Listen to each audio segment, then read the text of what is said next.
경찰이 강선우 의원과 김경 전 서울시 의원에 대한 구속영장을 청구했습니다. 강선우 의원과 김병기 의원의 통화 녹취가 공개된 것이 작년 12월 29일이니 경찰이 강선우 의원과 김경 전 서울시 의원에 대한 구속영장을 청구했습니다. 강선우 의원과 김병기 의원의 통화 녹취가 공개된 것이 작년 12월 29일이니 의혹이 제기된 지 무려 38일 만입니다.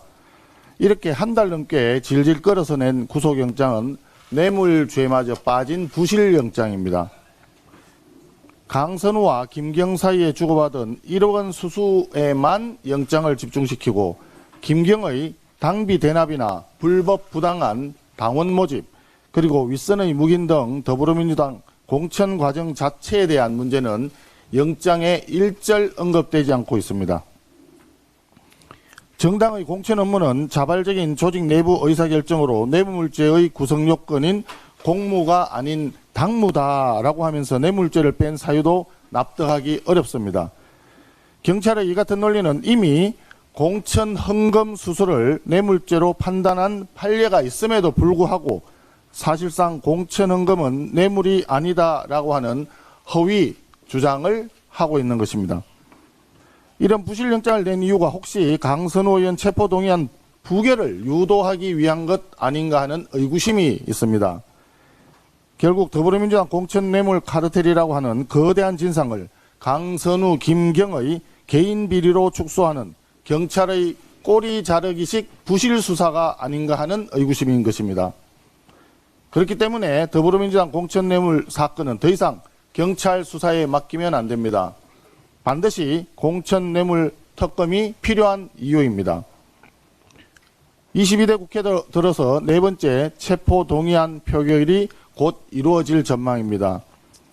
더불어민주당에 불리한 정언을 할 가능성을 막기 위해 강선우 의원을 지켜줘야 할지 아니면 일단 꼬리 자르기 하는 것이 좋을지 더불어민주당 의원들의 고심이 커질 것으로 예상됩니다.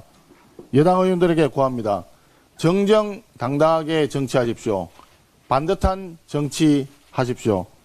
야당 의원들 체포동의안은 일사불란하게 가결시키고 자기 당 의원들은 동정심으로 감싸고 지켜주는 추태는 더 이상 보고 싶지 않습니다. 부동산 관련 한 말씀 드리겠습니다. 이재명 대통령이 연일 SNS를 통해서 부동산 시장에 협박에 가까운 압박을 가하고 우려를 제기하는 목소리에 대해서는 마귀라는 극단적인 표현까지 동원하면서 국민 편 가르기를 계속하고 있습니다. 어제는 느닷없이 한밤중에 SNS로 똘똘한 한 채로 갈아타기 움직임을 경고하고 장기 보유 특별 공제에 대한 세제 개편까지 시사했습니다. 부동산 수요 억제를 핑계로 해서 전방위적인 세금 동원령이 준비되고 있는 것 아니냐는 시장의 우려가 커지고 있습니다. 이재명 대통령은 집값 폭등으로 고통받는 국민을 위한다고 말은 하지만 지금 무주택 서민의 가장 큰 고통은 이재명 정권의 1015 대출 규제입니다.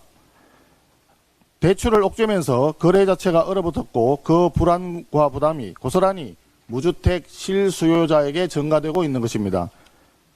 최근에는 신혼의 다둥이 청약 당첨자가 정부의 대출 규제로 잔금을 마련하지 못해 입주를 못할 위기에 몰리고 결국 대통령과 국가를 상대로 손해배상 소송까지 제기했다는 보도가 있었습니다. 이재명 대통령은 이런 절박한 현실부터 제대로 인식하면서 한가한 SNS 놀이를 중단하고 1015 부동산 규제 대책을 철회해야 마땅합니다. 우리 국민의힘은 이재명 정권의 부동산 폭거로부터 국민을 지키겠습니다. 청약 당첨 이후 주택금융대출제도가 불리하게 변경되더라도 당첨자가 불이익을 받지 않도록 하는 주택법 개정안을 발의할 예정입니다. 국민을 편가르는 정치가 아니라 민생을 지키는 책임 있는 야당으로서 국민의힘은 끝까지 역할을 다하겠습니다.